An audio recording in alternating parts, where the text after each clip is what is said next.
I'm Gentleman Josh Hill. I'm Aaron Jeffrey. I'm Johnson Jazz Busiest. I'm Mike Malott. I'm Rafian Stock. Tune into the Donttap Donttap Podcast. Donttap Podcast. John Jones. Follow me on Twitter. Hey, I'm UFC President Dana White, and you're in the ring with Callum McGregor. To me, the Lions are the number one rankings out there. Those guys are the ones who really do their homework. Man, that's why I'm saying the rankings are bullshit.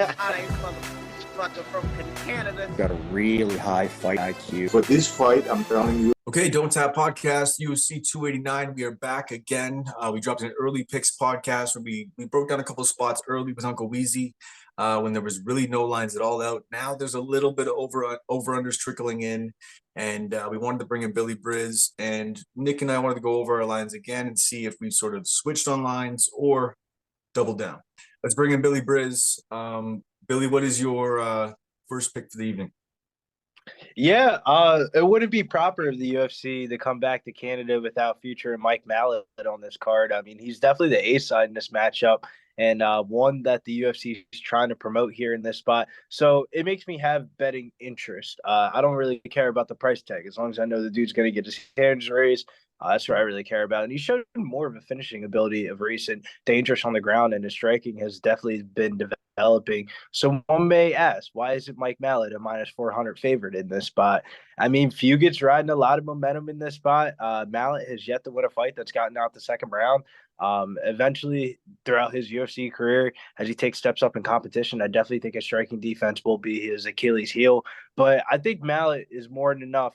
I think he has enough tools in the bag to win this fight. Somewhat betting on his cardio being okay here in this spot, despite not seeing it on film. If the fight gets extended, I expect the action to be coming from Malott, so he could be up 2 rounds and maybe lose the third if it goes to a decision or something like that. Fugitt's not a bum by any means. He's a good wrestler. He has high fight IQ, and he'll be taking a lot of the sharp action on the line. That would be my projection, but I'm gonna be patient, see how this line goes.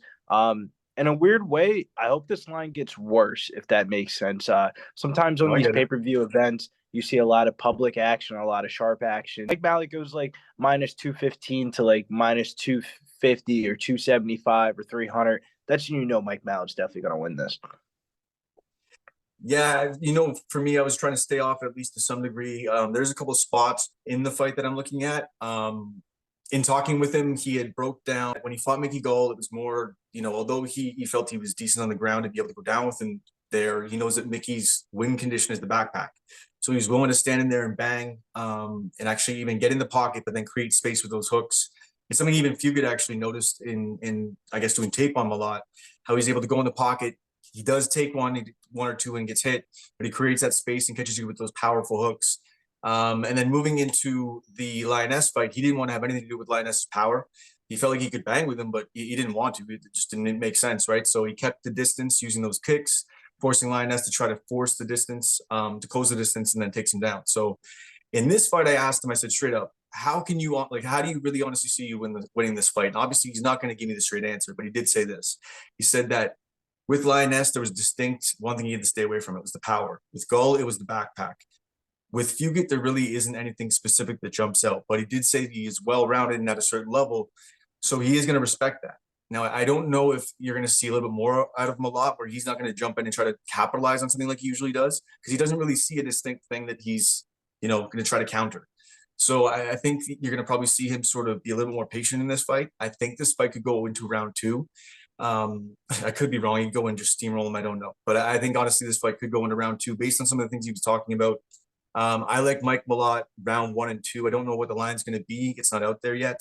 But I think just to cover your basis, to cover that round 1, because it's been hitting at a clip, but then hit that round 2, I can't see this fight getting out of round 2.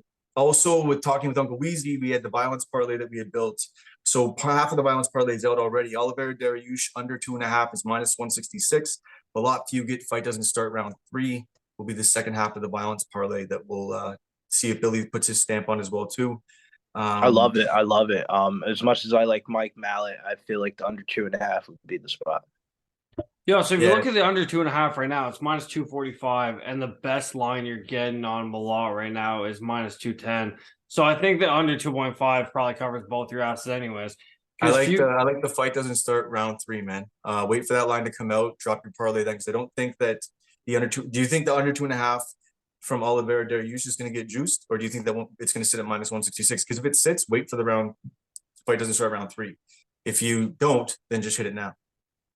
Yeah, I prefer the under 2.5 with the Malott because I think if Malott finishes Fugit, it's going to be early. And if you look at Fugit's wins, they're generally in the second and third round. So if anything, it would be Malott getting tired and Fugit kind of getting himself a late finish. So I don't think you're going to get much more value on the fight doesn't start round 3. Like you may get like 20 points on the dollar. So I think the under 2.5 or even fight doesn't go, depending on how juicy it ends up being, is probably the safer way for a parlay. Nobody likes missing a parlay. I agree, Nick, 1,000%. I definitely want that extra half of 5. Yeah. The -166 may get juiced up, so you may as well just smash that now. So that both fights under 2.5 will be the violence parlay that we will roll with. Nick, do you have any thoughts on this fight? Obviously, like I said, I can't really. I think Malott rides here. I'm not going to go on about it too much. I sort of detailed what he had talked about, but I'm not going to really pick a side too much because you know that I'm biased as hell. So, what's your take on this one? Any props you're looking at? Anything you'd like to see? No, the only problem I see right now is Mike Malott by submission is +300. I think at the end of the day, I think there's a good chance that he clips Fugit, but then we saw how easy he got the submission over Lioness. And I think that's probably like the path least resistant for him. Fugit's never been submitted, so I feel like you're probably going to get decent line value there. But other than that, man, I have Malott in a parlay already, and I like the under. But I wouldn't go chasing props too much on this one. I think we've kind of already covered what we can do with it. Yeah, that makes sense. So I like the violence parlay, gentlemen. I like the the sort of detailing exactly how we're going to break that one down. And yeah, Malott even at a little bit chalk does make sense. So next fight, Nick, I'll let you sort of jump in, whether it's a new one or a one that you did talk about with Uncle Weezy. Just give me a sec here.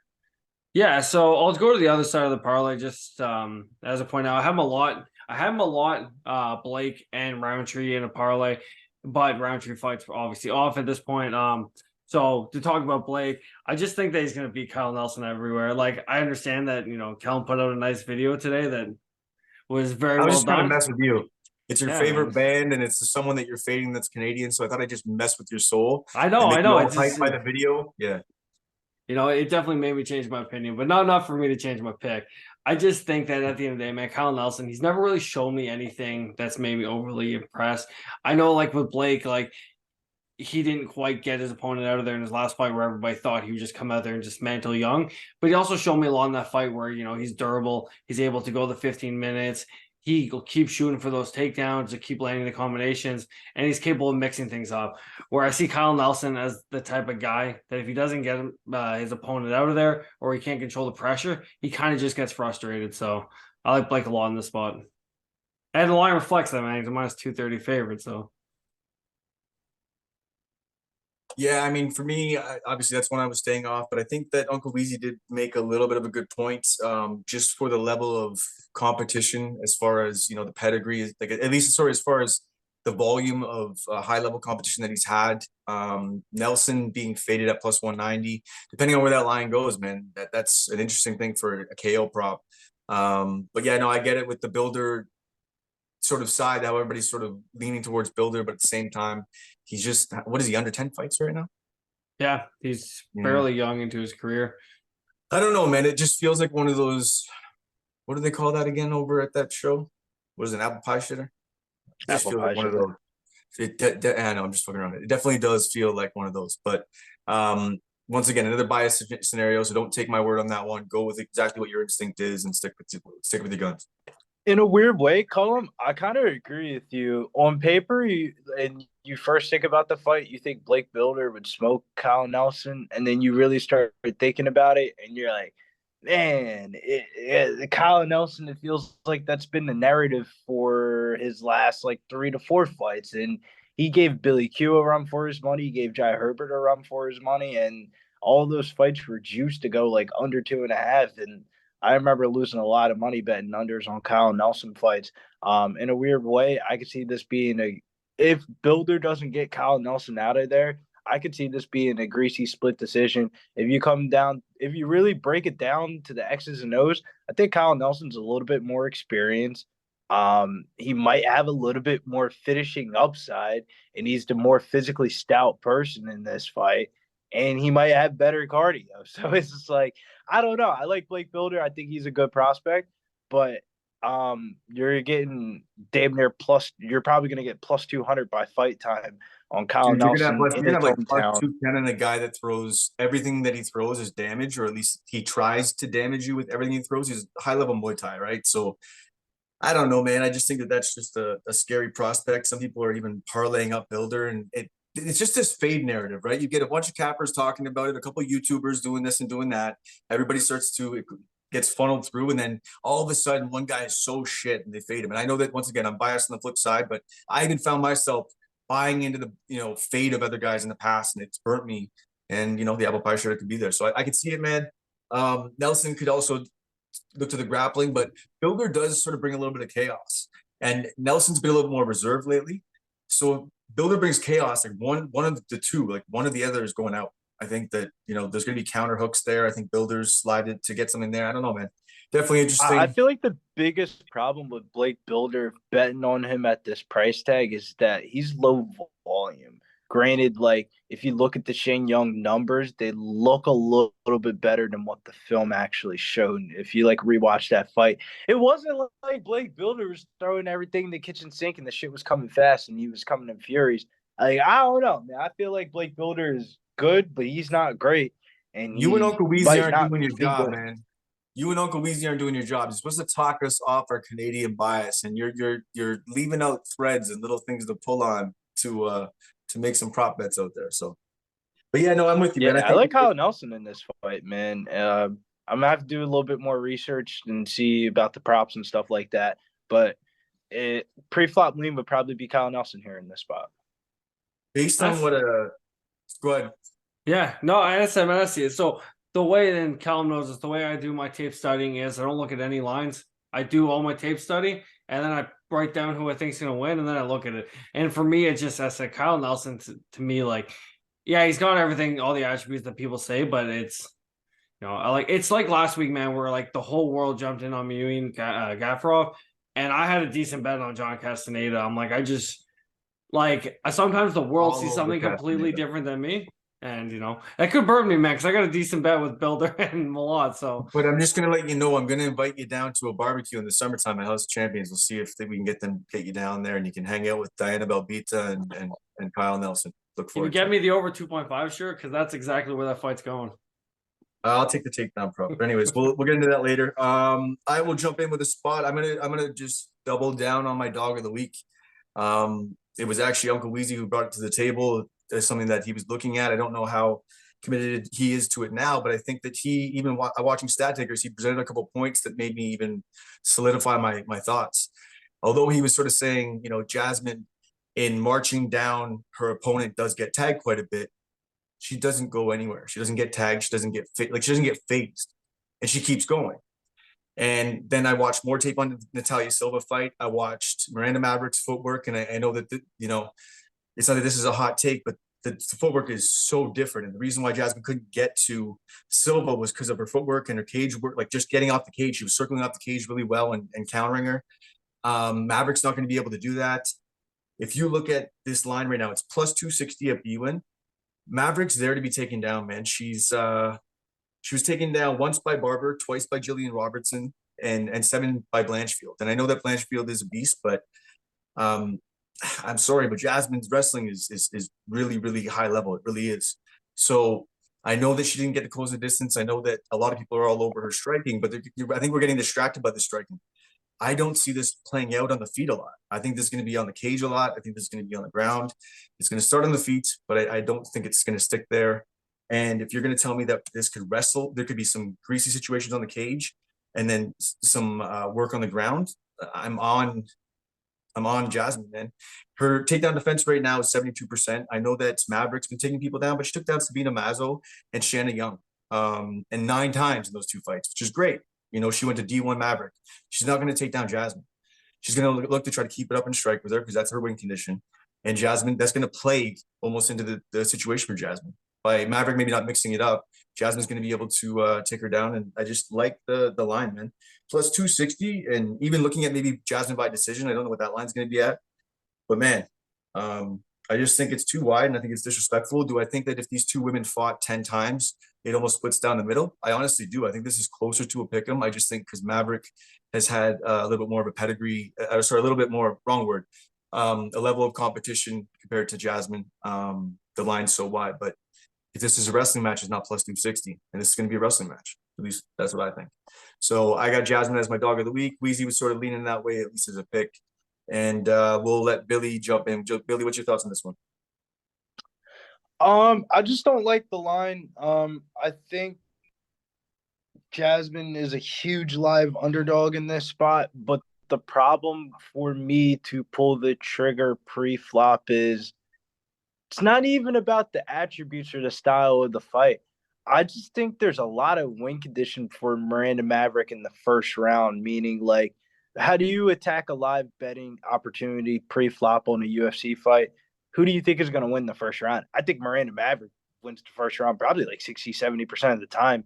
And she probably goes up to like a 350 or a 375 favorite. And then we grab Jazzy round 2 and she wins round 2 and 3 and it becomes a split decision. I think that's the way I'm looking at this fight is Jasmine by split, Jasmine live bets. Because I have a feeling like people are going to see Miranda Maverick, see the highlight film and shit like that, because this fight's going to be on ESPN. It's not going to be on the early prelims. It's going to be on ESPN. So people are going to see the highlights and shit like that. And a lot of these lines get juiced right before the fight start. And I could see more money coming in on Miranda Maverick and her end up shitting the bed after the first round. Or I don't know, man. There's a lot of different ways this fight can go. It's women's MMA by its finest, even the plus underdog. Sorry, at the highest level, like, for men, there's a huge difference between like 4 and 15. But with women, it's not as much. Maybe not 4, maybe like 6 or 7 and 15. So it's like, that's why when these lines get so wide, it's a little greasy, man. And if this goes to decision, I mean, sure, like I said, it could split either way. And I really do like that live approach. You're getting me going there. I wasn't even thinking about the live. Well, the live approach is actually a really good way to do it, because if it does, maybe one takedown by Jasmine in the first round, but it doesn't really go too far. But then she gets tagged a little bit more in that first round. We may get a little bit more money on her. And then she goes into wrestle mode 2 and 3. So not a bad way to look at it. Nick, besides over 2.5, do you have anything to say, or do you just want to? Jasmine Jasdovicius, second round submission, plus 3,800. How did you just go from, wait a minute, how did you go from over 2.5 to I'm not touching this line to? Dude, it's plus 3,800, man. I'm just saying it so that you can clip it if it happens. Well, I mean, that's not really cool. I don't want to be putting out shit like that, but I will. I could actually reinforce that a little bit, because Ouros is down the street, and it's a pretty solid ass BJJ club, and that's where Malott's going. That's where a lot of them are going down. It's turned into sort of like Malott called it the Golden Horseshoe Super Team, and you have like 6 or 7 gyms where everybody just trains at each other's gyms, and they've been grappling like crazy down there. So I mean, it's not a crazy prop. It's not. If she's down on the ground, you've seen her put girls in a crucifix. I mean, plus 3,800, definitely interesting. You say that second round sub? Yeah. Yeah, but to be real, honestly, I agree with you okay. guys. Like, to live bet, this is the best way to do it, because right now she's plus 250. Even if she does drop the first round, you're going to get a better line on it. And more importantly, if she's landing takedowns, which is a good chance she will, that proves that she's capable of doing it. She has 15 minutes of cardio. You can still jump in at like plus 180, plus 155. Like, you're going to see where that fight's going to happen. Like I said, we got Adam in our group chat, man, who literally all he does is live bet. And he waits, he sees, and he'll drop like $500 on people, because you can see how that's turning. And this is literally probably the perfect fight for it, because both these girls got 3-round cardio, and whoever controls the dance is probably getting that decision or a second round sub at plus 3,800. And with Jasmine's control time, that's definitely interesting. So something to look at. I didn't think you would pull out so many spots. You guys are making me feel like I'm not the biased motherfucker, and maybe you guys are. Billy Briz, take it away. What's your next spot?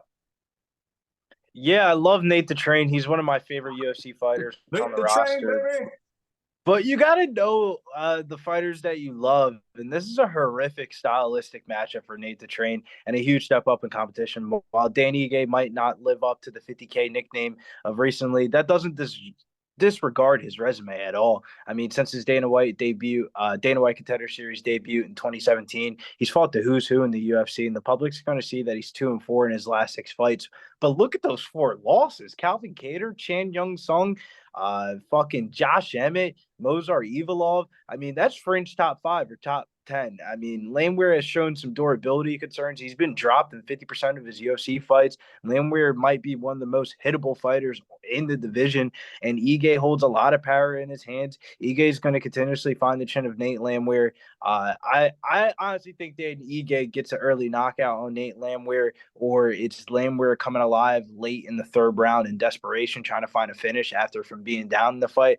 I like Dan Ige as a parlay piece this week. One of my more confident picks of the card. And I'm the same as that guy that's bet Nate Landwehr against fucking David Anama, Darren Elkins. I'm a huge fan of Nate Landwehr, but the one time he did lose me my money was against Julian Erosa, and he got smoked.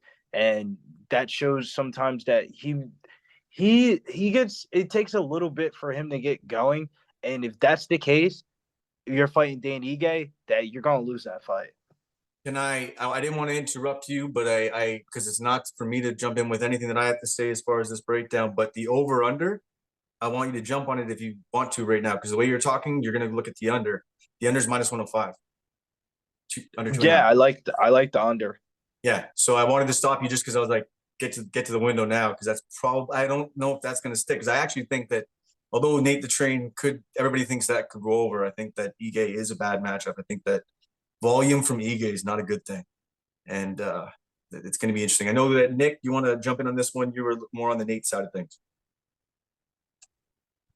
Yo, can you guys see my background?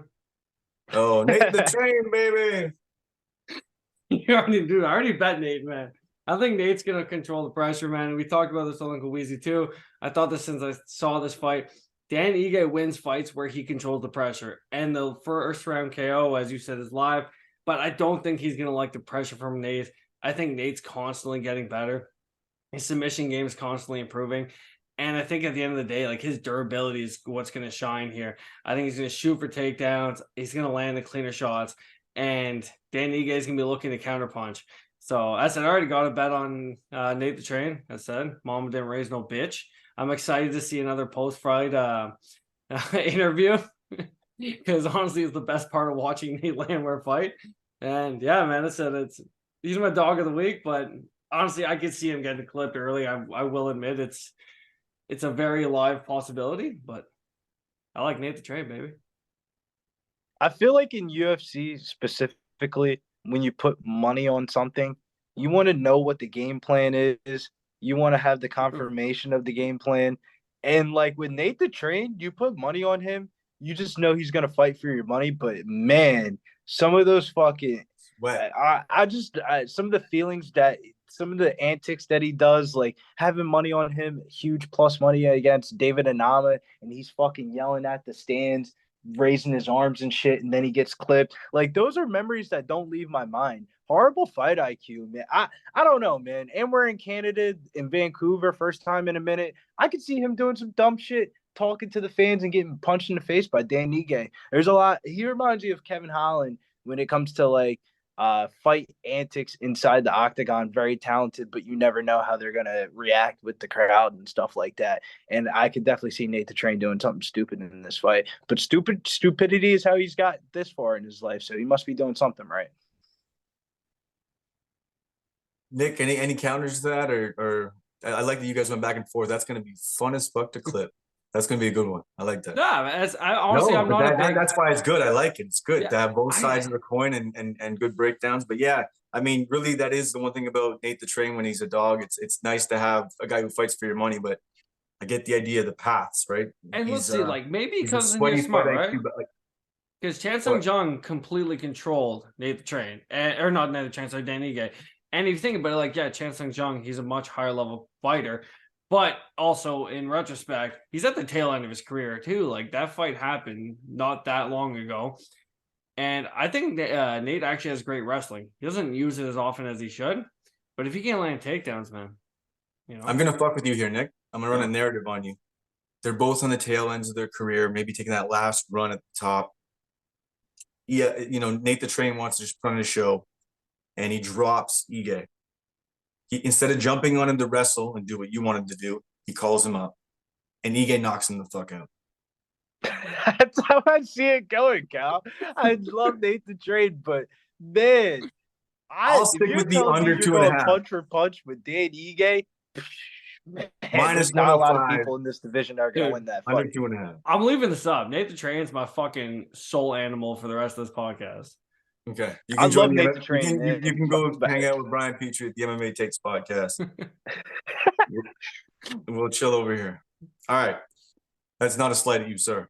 If you're not like you're fucking listening. All right. Anyways, next spot. I'm actually, although I was looking at Dariush, and Dariush is still something that I'm sort of leaning towards. I think I oversold the idea of his fight IQ, and Weezy sort of poked holes in that, which was good. But I was really more thinking that he's not going to be dumb enough to jump into Oliveira's guard. I think he's going to drop Oliveira a couple times. I think the minus 145 is good. I'm with him on this one, but my spot is switched. In looking at more tape, man, I'm going to go bias again, but I'm going to go with Diana Belbita, man. Her volume's there. I think that she's got it. Like, bottom line is I know that she takes one to get one, but she's got combinations for days. And I think that she has an ironclad chin. And then after seeing some of the tape that I saw on her, running that wrinkle of wrestling, first thing I was looking at was the take. If they do have a takedown prop, it might be hard to even find one. I don't know if you're going to find one. Takedown prop +1 Diana Belbita. That's a spot I'm willing to look at. But right now you can get her at +106. And I'm hoping maybe that more money comes in on Marina Oliveira for whatever reason. Maybe in the stare downs, people think that she's more, demonstrative, like hanging over. I don't know what the height differences and whatever else. Just for whatever reason, I hope that the line flops that way. But yeah, man, I'm gonna go Diana Belbita as a pick right now. +106 works for me, but I do like that takedown prop. That's more where I'm leaning towards, because I think she's gonna get a takedown in this fight. I actually agree with you a little bit. My first pre-flop thought would be her opponent, but then digging deeper into the fight, I hate to say this because it's not the way to cat fights, but it's a way to research fights. I think the UFC is trying to get Belbita a win by any means here. Split decision that she lost her last fight, and she won that fight. And she trains out of Canada, I heard, around this area in Vancouver and stuff like that, even though she's down the street here. She's actually down the street at House of Champions here. So she's that's what I'm saying. Like, I've been in the gym and watched her hit pads, and for me, 47% takedowns, Maria Oliveira, or takedown defense. 47% takedown defense, and I see that Diana Belbita is working wrestling with Adrian Woolley, who's a former MMA fighter and now one of the heads of police in Ontario. So for me, it's not that I don't want to overthink the wrestling. I just think that it's something that they're trying to get better and better, so she can add, if she needs to do it. And I think there'll be a time where, Maria might get a little bit better at the stand-up, and you may see a takedown shot. So I like it if there's any money on it. We'll see if that does come out. Sometimes it's hard to find. They may just get a volume number on strikes, and that's all they give you. So I think one of the benefits of this fight card being in Vancouver is there's a lot of fighters that are going to be featured in this card that you have a lot of close relations with that we're going to be able to take advantage of and maybe not even have to back them, or we'll find opportunities to get a prop up on the fight. Just wanted to see if there's any other spots that you guys could look at. I know that we were looking at, I was looking at Dariush's potentially spot at -145. Is there anything else that sort of jumps off the page to you guys? There's actually my bad. No, go ahead. There's one spot, first fight in the main card, Eric Anders versus Marc-Andre Barriou. I've been praising the Canadians tonight, but here comes the bash here. Anders fights inside the octagon for the first time since December 2022, but Anders has only won 2 out of his last 6 fights, so I think he's going to come somewhat under the radar in the public eye, and he seems to somewhat be turned the corner in his last 2 fights, knocking out Dawkins in impressive fashion, and then a split decision versus Park, a fight that everybody thought in the betting community that he won. MAB's been in sporadic form, kind of really trading wins and losses since 2021's COVID year.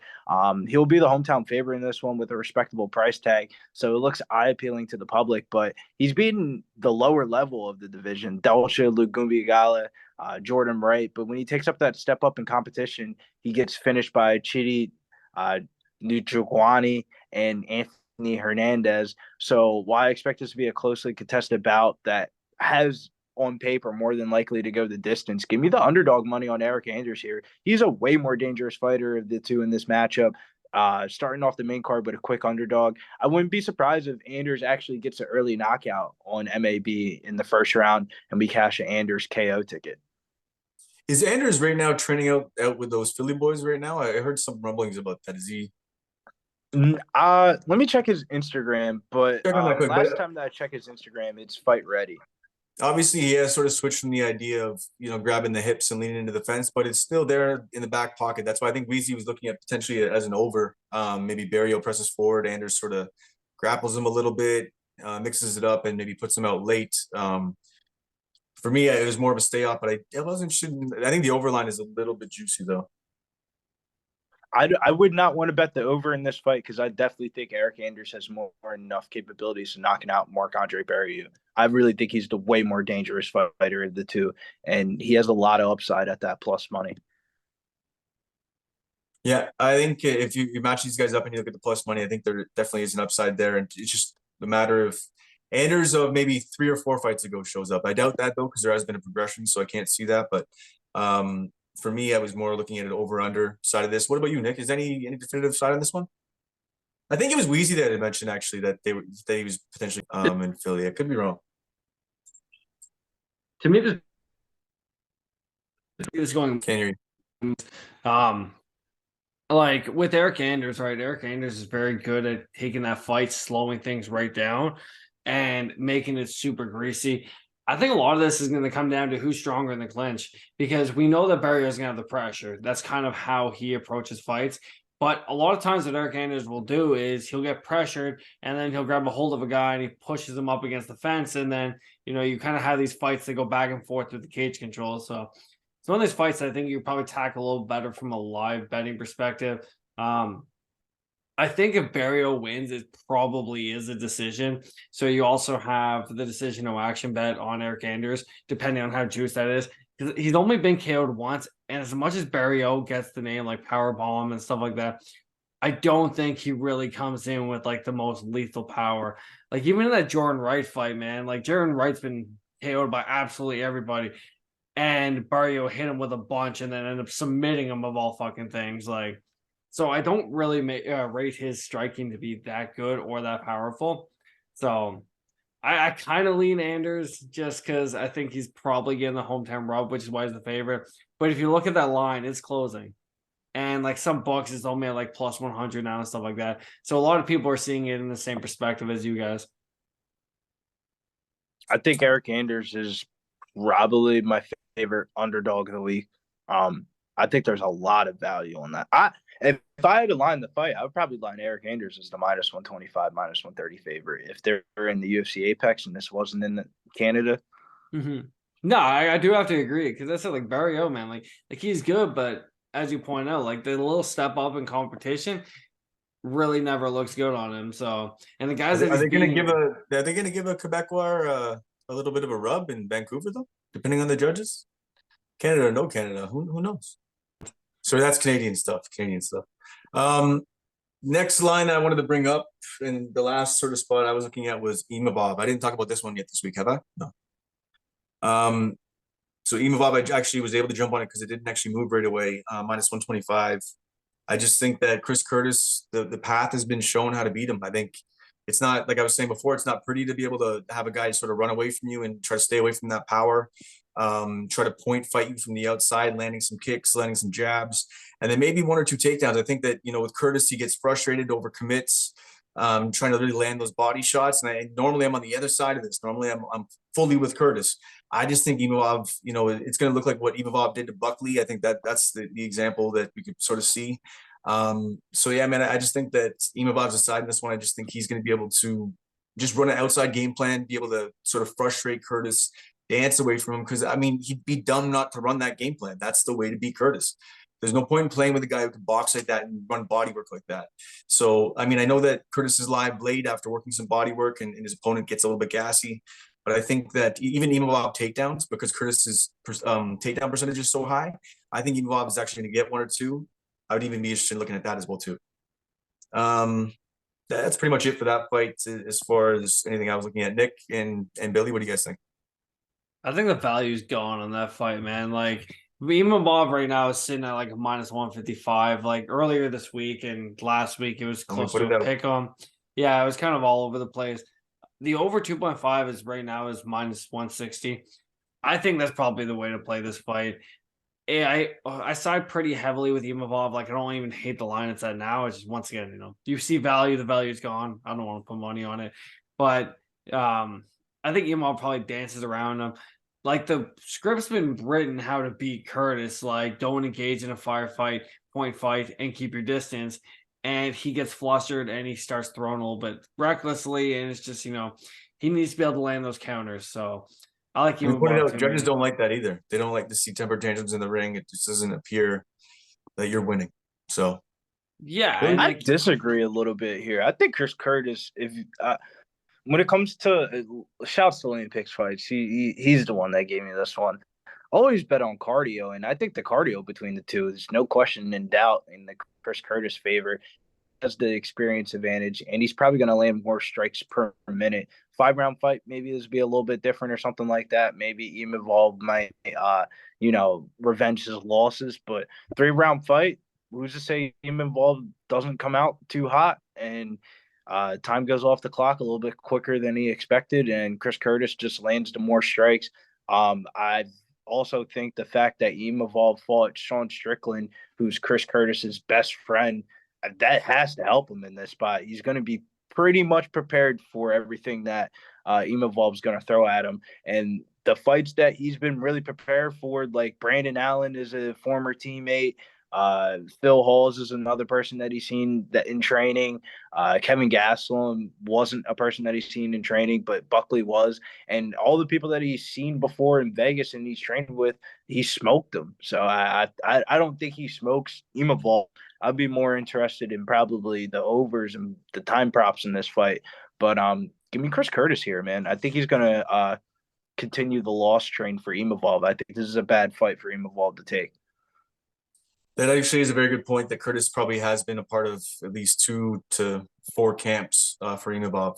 But I think that obviously Curtis is live. When I mentioned the line, we had talked about Curtis adding that Curtis 3rd round, but maybe even look at if you did hit Imavov early at minus 125, now you can look at Curtis live after that 1st round. Maybe if you get any value on that, if it is there to play. But yeah, I'm still sticking with my guns with Imavov, and I will look at that takedown prop because I think that potentially could have some value on it. So I think if you play Curtis too, you probably play inside the distance because in most of Curtis's fights, like he drops always the 1st round, so he usually starts these fights behind regardless. It's only 3 rounds. Neither one of these guys throws a shit ton of volume. So I think if Curtis wins, it's more than likely a KO. It's plus 450 right now. Like, I don't hate a sprinkle on that because you do bring up the good issue with like the cardio that Imavov has been finished late because he does tend to tire out. Sean Strickland's not really a potent finisher or anything like that, so I'm not surprised that he can get it done. But that's how I would play it if I was on the Curtis side. I said I just see Imavov dancing around him though. But it's greasy, man. There's a couple of these fights where it's and it's perfect. We get to see all sides of it and we break down all the angles on it. So it was actually perfect. We get to, what I mean? I'll tell you right now, if you're looking to make a lot of money this weekend, don't bet that fight. Yeah, exactly. So you think Curtis is going to be the dog, or Mr. ROI comes back with his dog money? Yeah. All right. It's just like, I kind of think on paper, this goes to like decision, and I don't want to be betting on decisions in Vancouver. Yeah, you don't know what kind of judges you're going to get in there. I don't know who they're going to be bringing to the table. Yeah, and they haven't been in Vancouver in a long time, so I don't know what the deal is. But I still, minus 125, I'll take it, but I get it where the value is completely gone, and you're not going to want to do that. You want to look on the other side of it because you'll see what happens in the weigh-ins because Imavov is, I think, a little bit bigger, so you may get a little bit more money on Curtis as a dog going into the fight. Any other spots you guys looking at? What about the Zahabi fight? Zahabi versus Orichi Lang. Are they trying to build up Zahabi here in this fight? I mean, I've kind of felt like it felt like his last fight with him and Ricky I can't say that dude's last name. Tercio. Turquoise. Tercio, whatever his last name is. It felt like the winner of that fight in the Apex was going to get pushed. And here we are. Now Zahabi's in his hometown fighting against Orichi Lang, somebody that he's talented and a decent opponent, but I don't think Orichi Lang should. I don't know. Before he got in the UFC, he fought Zahabi's low volume, man. Yeah, Zahabi's before he low fought, volume. he went at bantamweight. Then he came to the UFC, fought at flyweight, flamed out at flyweight. Then looked decent somewhat against Jay Perrin, but gassed in that fight. Late in that fight, he did not look good in the third round. Is Zahabi a live dog here in this spot? I mean, plus 100 would tell you. Yeah, so I honestly like Zahabi in this fight. I looked a little more into this fight than I should have because I was trying to find a Canadian that I was confident in. And, this is Faraz Zahabi's brother, right? The You're guy gonna that have him, trained Billy. GSP and everything like that. He took a lot of time off because he had twins and he was focusing just on training and stuff like that. Like, there was that couple-year gap between 2019 and his last two fights. He has looked a lot better in his last two fights than he did prior to it. So, and I'm with you, man. Like, I don't really like Orichi Lang. Like, I don't think he's necessarily UFC quality. And I think the reason why they're giving him this fight is because I think Zahabi has the skills just to beat him. The line's closed a lot. Even some books are now minus 105. I see Zahabi closing as the favorite come the end of the week. So, I like that plus 100, man. I jump on him. I'm going to place a bet on it probably after this show. I like it, man. Yeah, I mean, I don't know. I was on Zahabi big time in the Tercios fight. Tercios came out with that weird, lifting up his knee and slamming his foot into the mat and yelling Kias and doing whatever he was doing. Just the low volume of Zahabi sort of scares me off, but I do see what you guys are looking at. But I'm likely going to probably stay off that one. We'll see where the line's sitting at right before fight time, though. But on that PFL card, Taylor Johnson at underdog money is probably going to be my underdog in the night against Andrew Sanchez. I like the wrestling style of Taylor Johnson and bet on him before in different promotions. I like him here in this spot. And then another spot is I know Bubba Jenkins definitely needs a win to make it into the playoffs. And it's probably going to come by decision. Martin Hamlet more than likely is probably going to get a finish because he needs a finish to make the playoffs. Mulby Kuvyalov's in that same exact scenario. He needs a finish to make the playoffs. Brandon Loughney, he could secure a number one seed with a finish, but he can also be locked into the playoffs with a win. His line's minus 500. While that seems a little bit juiced on paper, I don't think it is. And then another big underdog is Abigail Montez. I'm going to do a little bit more research about her playoff implication scenario because if that's a showcase fight against Brandy Hester, I think that underdog could be live at plus 350. Has anybody looked into Marlon Moraes' opponent? Like, I'm looking at it now in Tapology. The guy's faced a completely abysmal fucking competition. And the only Can Marlon Moraes take a punch to the face in the year 2023? I don't think so. But I don't know, man. Then his legs got taken out in his last fight. Like, I'm just not. I mean, he was literally taken out at his wheels. So, I mean, if that happens again, I'm not playing that game. I don't know. Moraes is a scary one. I will look at the Josh Silveira submissions round 1 and 2. Although, you did prove a good point there, Billy. He could just sort of get top position on Delon Monte and sort of ride him out and sort of grapple him for 3 rounds for decision. But I think he's going to want to stay away from the power of Monte and get it to the ground as fast as possible. His win condition to me would be a sub, but decisions there too. So maybe sub decision if you can find it. PFL probably not. So I'll just probably sprinkle some round props for 1 and 2 submissions. 2 showcase fights on the early prelims on that card. Impa Kasaganai minus 450, former UFC fighter, most historically known for getting knocked out by Joaquin Buckley. Well, he's looked really good in that over there in the PFL, and I think they're trying to build up Impa's record a little bit as he's moving up a weight class. And I think he smokes this Tim Karen guy. And then Alexi Pegorandi, he didn't make the tournament this year, but he's been one of their guys that they've been featuring as like the first fight of the night as showcase fights, and he's been smoking people. I like him here this weekend. I think I actually like the PFL card from a betting perspective more than the UFC card this weekend. I definitely like Gimpa in a parlay. I think he's gonna ride in that fight. So and I didn't even realize that the line was at minus 400. I'll take it. I feel like with some of the UFC fights, it's very close contested bouts, but in the PFL, the best time to bet in the PFL is after the first round of fights because everybody has certain playoff implications. Like it's not like two people are fighting for the Joe Schmo of it and a purse is handed out at the end of the fight. Like, no, there's certain fights that you have to win by a certain way, and then this is the quick turnaround fight because they're going to fight again before the summer's over. So a lot of these people in this card have a lot of different things that they are really motivated to get. You'll see it in the interviews and stuff like that. I think for bettors, that makes us a more betting opportunity. Maybe you don't like the line at minus 400 or something like that, then bet the under if you can find the under or something like that. I feel like we know more information about the PFL than we do about the UFC this week, honestly. Fair enough. I think that it's something I've never really looked at because we don't really jump into the PFL too much, but it's such a good way to look at it when you have a win condition that you need to finish. There's just money out there for you. So I like that. Definitely going to be tailing you more on Twitter when it comes to the PFL. Nick, anything else on the outro? I'm good, brother. Say what I gotta say. Nate the Train, baby. Taking it home. Clarksville. For Nick Eli and Billy Briz, I'm Callum McGregor. Tune into the Donttap Podcast.